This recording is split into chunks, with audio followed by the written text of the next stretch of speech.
ಮೊನ್ನೆ ನಡೆದಂತ CLP meeting ನಲ್ಲೂ ಕೂಡ ಕಾಂಗ್ರೆಸ್ನ ಸಚಿವರಿಬ್ಬರುಗಳ ನಡುವೆನೇ ದೊಡ್ಡ ಜಟಾಪಟಿ ಆಯಿತು ಅನ್ನೋದನ್ನ ಕೇಳ್ಪಡ್ತಾ ಇದ್ವಿ. ಇವತ್ತು ಕಾಂಗ್ರೆಸ್ನ ಅಂದ್ರೆ ಸರ್ಕಾರದ ಸಚಿವರ ವಿರುದ್ಧವಾಗಿ ಕಾಂಗ್ರೆಸ್ ಶಾಸಕನೇ ಆಕ್ರೋಶವನ್ನ ವ್ಯಕ್ತಪಡಿಸಿದ್ದಾರೆ. ಯಾರು? ಚಿಕ್ಕಮಗಳೂರು ಜಿಲ್ಲೆಯ ಸಮಸ್ಯೆ ಬಗ್ಗೆ ನಡೆದಂತ ಒಂದು ಸಭೆ. ಚಿಕ್ಕಮಗಳೂರು ಜಿಲ್ಲಾ ಉಸ್ತುವಾರಿ ಸಚಿವರು ಯಾರು? ಕೆಜೆ ಜಾರ್ಜ್. ಕುಡಿಯೋ ನೀರಿನ ಸಮಸ್ಯೆ ಬಗ್ಗೆ ಕರೆದಂತ ಒಂದು ಸಭೆ. ಆ ಸಭೆಯಲ್ಲಿ ವಾಗ್ವಾದವೇ ಉಂಟಾಯಿತು. ಯಾರು? ಸಚಿವರಿಗೆ ಬಹಳ ಸಿಟ್ಟಾಗಿ ಇವತ್ತು ಪ್ರಶ್ನೆ ಮಾಡಿದಂತವರು. ಸಚಿವರ ಬಳಿ ಪ್ರತ್ಯೇಕವಾಗಿ ಮಾತುಕತೆ ನಡೆಸಬೇಕು ಅನ್ನುವಂತ ನಿಟ್ಟಿನಲ್ಲಿ ಸಮಯವನ್ನ ಕೇಳ್ತಾರೆ ಶಾಸಕ ತಮ್ಮಯ್ಯ. ನಿಮ್ ಜೊತೆ ಪ್ರತ್ಯೇಕವಾಗಿ ಮಾತಾಡಬೇಕು ಅಂತ.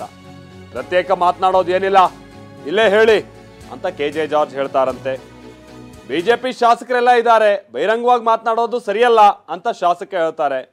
ಅದೇನಿದೆಯೋ ಇಲ್ಲೇ ಹೇಳಿ ಅಂತ ಕೆಜೆ ಜಾರ್ಜ್ ಬಹಳ ಒಂದ್ ರೀತಿ ಏರ್ ಧ್ವನಿಯಲ್ಲೇ ಹೇಳಿದ್ರು ಏನೋ ಗೊತ್ತಿಲ್ಲ. ಬಟ್ ಈ ವಿಚಾರ ತಮ್ಮಯ್ಯ ಅವರಿಗೆ ಸಿಟ್ಟು ತರಿಸುತ್ತೆ.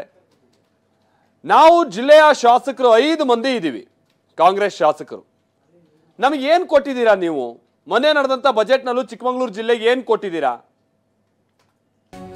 ಕನಿಷ್ಠ ಮುಖ್ಯಮಂತ್ರಿಗಳ ಬಳಿ ಒಂದು ನಿಯೋಗನಾರು ಕರ್ಕೊಂಡು ಹೋಗ್ಬೋದಿತ್ತು, ಅದೂ ಮಾಡಿಲ್ಲ ನೀವು. ವಿಧಾನಸೌಧದ ಕಮಿಟಿ ರೂಮ್ ನಲ್ಲಿ ನಡೆದಂತ ಸಭೆಯಲ್ಲಿ ವಿಷಯ ಪ್ರಸ್ತಾಪಿಸ್ತಾರೆ ಶಾಸಕ ತಮ್ಮಯ್ಯ. ಜಿಲ್ಲೆಯಲ್ಲಿ ನಾವು 5 ಕಾಂಗ್ರೆಸ್ ಶಾಸಕರಿದ್ದೀವಿ. ನೀವು ಜಿಲ್ಲಾ ಉಸ್ತುವಾರಿ ಸಚಿವರಾಗಿ ಕೆಲಸ ಮಾಡ್ತಾ ಇದ್ದೀರಾ. ಬಜೆಟ್ ನಲ್ಲಿ ನಮ್ಮ ಜಿಲ್ಲೆಗೆ ಏನ್ ಕೊಡ್ತಿದ್ದೀರಾ? 5 ಮಂದಿ ಇದ್ದಾರೆ ಚಿಕ್ಕಮಗಳೂರು ಕಾಂಗ್ರೆಸ್ ಶಾಸಕರು. ಹೇಳ್ಕೊಳಕ್ ಏನ್ ಯೋಜನೆ ಕೊಡ್ತಿದ್ದೀರಾ? ಕನಿಷ್ಠ ಸಿಎಂ ಬಳಿ ಚರ್ಚಿಸೋದಕ್ಕೊಂದು ಅವಕಾಶ ಮಾಡ್ಕೊಡ್ಬೇಕಿತ್ತಲ್ಲ, ಅದನ್ನಾರು ಮಾಡ್ಕೊಟ್ರಾ? ಸಚಿವರ ನಡೆಗೆ ನೇರವಾಗಿ ಬೇಸರ ಹೊರ ಹಾಕ್ತಾರೆ ಶಾಸಕ ತಮ್ಮಯ್ಯ. ನೀರಿನ ಬಗ್ಗೆ ಮಾತನಾಡೋದಿದ್ರೆ ಮಾತಾಡಿ. ಈ ಟೈಮ್ನಲ್ಲೂ ಜಾರ್ಜ್ ಅವರು ಅವ್ರ ಸಮಸ್ಯೆ ಏನಿತ್ತು ಅದನ್ನ ಸರಿಯಾಗಿ ಸ್ಪಂದಿಸಿಲ್ಲ ಅಂತ ಅವ್ರ ಆರೋಪ ಅಂತ ಕಾಣಿಸುತ್ತೆ. ನೀರಿನ ಬಗ್ಗೆ ಏನಿದೆ ಅದನ್ನ ಮಾತಾಡಿ ಅಂತ ಹೇಳ್ತಾರೆ. ನಿಮ್ಮ ಸಮಸ್ಯೆ ನಿಯೋಗ ಕರ್ಕೊಂಡು ಹೋಗಕ್ಕೆ ನಾನು ಯಾರು? ನಿಮ್ದೇನಾದ್ರು ಸಮಸ್ಯೆ ಇದ್ರೆ ನೀವೇ ಹೋಗ್ಬೇಕಿತ್ತು ಅಂತ ಉತ್ತರವನ್ನ ಕೊಟ್ಟಿದ್ದಾರೆ ತಮ್ಮಯ್ಯ. ಇದರಿಂದ ಬಹಳ ಸಿಟ್ಟಾಗಿ ಬಹಳ ಏರು ಧ್ವನಿಯಲ್ಲಿ ಮಾತುಕತೆ ಆಗಿದೆ ಅನ್ನೋದು ಗೊತ್ತಾಗ್ತಾ ಇದೆ.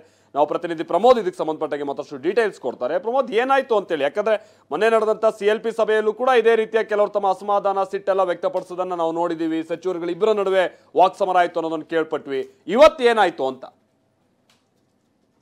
ಇವತ್ತು ಚಿಕ್ಕಮಗಳೂರಿನಲ್ಲಿ ಬೇಸಿಗೆಗೆ ಸಂಬಂಧಪಟ್ಟಂತೆ ಕುಡಿಯೋ ನೀರಿನ ವಿಚಾರ ಚರ್ಚೆ ಆಗ್ತಾ ಇತ್ತು. ಕುಡಿಯೋ ನೀರಿನ ಸಮಸ್ಯೆ ಚರ್ಚೆ ಮಾಡೋ ವಿಚಾರವಾಗಿ ಸಭೆ ಕರೆಯಲಾಗಿತ್ತು. ಎಲ್ಲ ಪ್ರತಿನಿಧಿಗಳು, MLAಗಳು, MLCಗಳನ್ನ ಕರೆಯಲಾಗಿತ್ತು. ಈ ಸಂದರ್ಭದಲ್ಲಿ ತಮ್ಮಯ್ಯ ಅವರು, ಶಾಸಕರಂತ ತಮ್ಮಯ್ಯ ಅವರು ಸಚಿವರಂತ ಜಾರ್ಜ್ ಹತ್ರ ನಾವು ಪ್ರತ್ಯೇಕವಾಗಿ ನಿಮ್ಮ ಜೊತೆಗೆ ಮಾತನಾಡಬೇಕು, ಪ್ರತ್ಯೇಕವಾಗಿ ನಮಗೆ ಸಮಯ ಕೊಡಿ, ಯಾಕಂದ್ರೆ ಇಲ್ಲೆಲ್ಲ ಬಿಜೆಪಿ ಶಾಸಕರಿದ್ದಾರೆ, ಬಿಜೆಪಿ ನಾಯಕರಿದ್ದಾರೆ, ಅವ್ರ ಮುಂದೆ ನಾನು ಮಾತಾಡೋಕ್ಕಾಗಲ್ಲ ಕೆಲವೊಂದು ವಿಚಾರ, ಹೀಗಾಗಿ ಪ್ರತ್ಯೇಕವಾಗಿ ನಮ್ಗೆ ಮಾತಾಡೋದಕ್ಕೆ ಸಮಯ ಕೊಡಬೇಕು ಅನ್ನುವಂತ ಮಾತನ್ನ ಹೇಳಿದ್ರು. ಆದ್ರೆ ಅದಕ್ಕೆ ಜಾರ್ಜ್ ಅವರು ಪ್ರತ್ಯೇಕವಾಗಿ ಸಮಯ ಕೊಡೋದಕ್ಕಾಗಲ್ಲ, ಇದು ಸಭೆ, ಈ ಸಭೆಯಲ್ಲಿ ನೀವು ಏನಿದೆಯೋ ನಿಮ್ಮ ವಿಚಾರವನ್ನ ಇಲ್ಲೇ ನಾವು ಮಾತಾಡಬೇಕು, ಇಲ್ಲೇ ಮಾತಾಡಿ ಅಂತ ಅವಾಗ ನೇರವಾಗಿ ಹೇಳಿದ್ರು. ಇದರಿಂದ ಕೋಪಗೊಂಡಂತ ಶಾಸಕ ತಮ್ಮಯ್ಯ ಅವರು, ನಾನು ನೇರವಾಗಿ ಬಜೆಟ್ ವಿಚಾರದಲ್ಲಿ ಜಾರ್ಜ್ ಅವರನ್ನ ಮಾತನಾಡಿದ, ನಮ್ಮ ಜಿಲ್ಲೆಗೆ ಏನ್ ಕೊಟ್ಟಿದ್ದೀರಿ, ನಮ್ಮ ಜಿಲ್ಲೆಗೆ ಯಾವುದೇ ರೀತಿ ಅಂತ ಅನುದಾನ ಆಗಲಿ, ವಿಶೇಷವಾದಂತ ಗ್ರಾಂಟ್ಸ್ಗಳಾಗಲಿ ಯಾವುದು ಕೂಡ ಬಂದಿಲ್ಲ.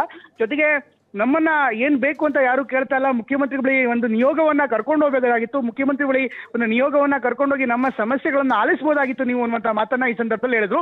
ನಿಯೋಗವನ್ನ ಕರ್ಕೊಂಡು ಹೋಗಬೇಕಾಗಿತ್ತು ಅನ್ನುವಂತ ಮಾತನ್ನ ಕೊಟ್ಟರು. ಈ ಸಂದರ್ಭದಲ್ಲಿ ಜಾರ್ಜ್ ಅವರು ಕೂಡ ಸ್ವಲ್ಪ ಸಿಟ್ಟಾಗಿತ್ತು. ಯಾಕೆಂದ್ರೆ ಒಂದು ಸಭೆ ಅಂತ ಸಂದರ್ಭದಲ್ಲಿ ಸಭೆಗೆ ಅದರದೇ ಆದಂತ ಡೆಕೋರಮ್ ಇರುತ್ತೆ, ಅದರದೇ ಆದಂತ ಮರ್ಯಾದೆ ಇರುತ್ತೆ. ಈ ಸಂದರ್ಭದಲ್ಲಿ ಈಗ ಹೇಳಿದಂತ ಸಂದರ್ಭದಲ್ಲಿ ನಿಮ್ಮ ನಿಯೋಗವನ್ನ ಕರ್ಕೊಂಡು ಹೋಗೋದಕ್ಕೆ ನಾನು ಯಾರು? ನಿಮ್ಮ ಸಮಸ್ಯೆ ಏನಿದೆ ಅದನ್ನ ನೇರವಾಗಿ ಮುಖ್ಯಮಂತ್ರಿ ಬಳಿನೇ ಹೇಳ್ಕೋಬಹುದಾಗಲ್ವಾ? ಮುಖ್ಯಮಂತ್ರಿ ಬಳಿ ನೀವು ಕೇಳಬಹುದು, ನೀವು ಕೂಡ ಶಾಸಕರಿದ್ದೀರಿ ಅಂತ ಮಾತನ್ನ ಹೇಳಿದ್ರು. ಆ ಸಂದರ್ಭದಲ್ಲಿ ನಾವು 5 ಶಾಸಕರಿದ್ದೀವಿ, 5 ಶಾಸಕರಾಗಿದ್ರು ಕೂಡ ನೀವು ಈ ರೀತಿ ಮಾತಾಡ್ತೀರಿ, ನಿಮಗೆ ನಾವು ಬೇಡವಾ ಅನ್ನುವಂತ ಪ್ರಶ್ನೆಯನ್ನ ಶಾಸಕ ತಮ್ಮಯ್ಯ ಅವರು ಮುಂದೆ ಇಟ್ಟರು ಅಂತ ಹೇಳಲಾಗ್ತಾ ಇದೆ. ಈ ಸಂದರ್ಭದಲ್ಲಿ ಅವರು ಕೂಡ ಸಿಟ್ಟಾಗಿದ್ದಾರೆ. ಏನೇ ವಿಚಾರ ಇದ್ರು ಬಜೆಟ್ ವಿಚಾರ ಅಲ್ಲ, ಇಲ್ಲಿ ಕುಡಿಯೋ ನೀರಿನ ಸಮಸ್ಯೆ ಅದರ ಬಗ್ಗೆ ಮಾತನಾಡಿ ಅಂತ ಹೇಳಿದ್ರು. ನಾವೇನ್ ಮಾಡ್ತೀವೋ ನಮ್ಗೆ ಗೊತ್ತು, ನಮ್ ಕೆಲಸ ನಮ್ಗೆ, ನಿಮ್ ಕೆಲಸ ನಿಮ್ಗೆ ಅಂತ ಅಲ್ಲಿಂದ ಸಿಟ್ಟಾಗಿ ಹೊರೋಗೋದಕ್ಕೆ ಮುಂದಾದ್ರು. ಮುಂದಿನ ಸಂದರ್ಭದಲ್ಲಿ ಅಂದ್ರೆ ಮುಂದುವರೆದು ಸಚಿವ ಜಾರ್ಜ್ ಅವರು ಇನ್ನು ಮುಂದೆ ಯಾವುದೇ ಸಭೆಗೆ ನಿಮ್ಮನ್ನು ಕರೆಯಲ್ಲ ಅನ್ನುವಂತ ನೇರವಾದಂತ ಎಚ್ಚರಿಕೆಯನ್ನ ಕೊಟ್ಟರು. ಶಾಸಕ ತಮ್ಮಣ್ಣ ಅವರು ಇದೇ ತರ ತಮ್ಮಯ್ಯ ಅವರು ಸಿಟ್ಟಾಗ್ತಾ ಇರೋದು ಮೊದಲೆಲ್ಲ, ಹಿಂದೆ ರಾಮಲಿಂಗಾರೆಡ್ಡಿ ಅವರ ಕಚೇರಿಯಲ್ಲೂ ಕೂಡ ನೇರವಾಗಿ ರಾಮಲಿಂಗಾರೆಡ್ಡಿ ಅವರು ಕೂಡ ಸಿಟ್ಟಾಗಿದ್ರು. ಯಾಕೆಂದ್ರೆ ಆ ಸಂದರ್ಭದಲ್ಲೂ ಕೂಡ ಅವರು ಯಾವುದೋ ಒಂದು ಕಂಡಕ್ಟರ್ ವಿಚಾರಕ್ಕೆ ಸಂಬಂಧಪಟ್ಟಂತೆ ಒಂದು ಪತ್ರವನ್ನ ಕೊಟ್ಟಿದ್ರು, ಆ ಪತ್ರಕ್ಕೆ ಸಂಬಂಧಪಟ್ಟಂತೆ ನಿರ್ಧಾರ ಆಗಿರಲಿಲ್ಲ. ಹೀಗಾಗಿ ಎಲ್ಲಾ ಸಾರ್ವಜನಿಕರು ಇರುವಂತಹ ಸಂದರ್ಭದಲ್ಲೇ ತಮ್ಮಣ್ಣ ಅವರು ಕೂಡ ರಾಮಲಿಂಗಾರೆಡ್ಡಿ ಮೇಲೆ ಸಿಟ್ಟಾಗಿದ್ರು. ಶಾಸಕರಾಗಿ ನಮಗೆ ಬೆಲೆ ಕೊಡ್ತಾ ಇಲ್ಲ ಅಂತ ಮಾತನಾಡಿದ್ರು. ಈಗ ಅಂಥದ್ದೇ ಒಂದು ಘಟನೆ ಈಗ ಕೆಜೆ ಜಾರ್ಜ್ ಮುಖದಲ್ಲೇ ನಡೆದಿದೆ. Maltesh, thank you Pramod.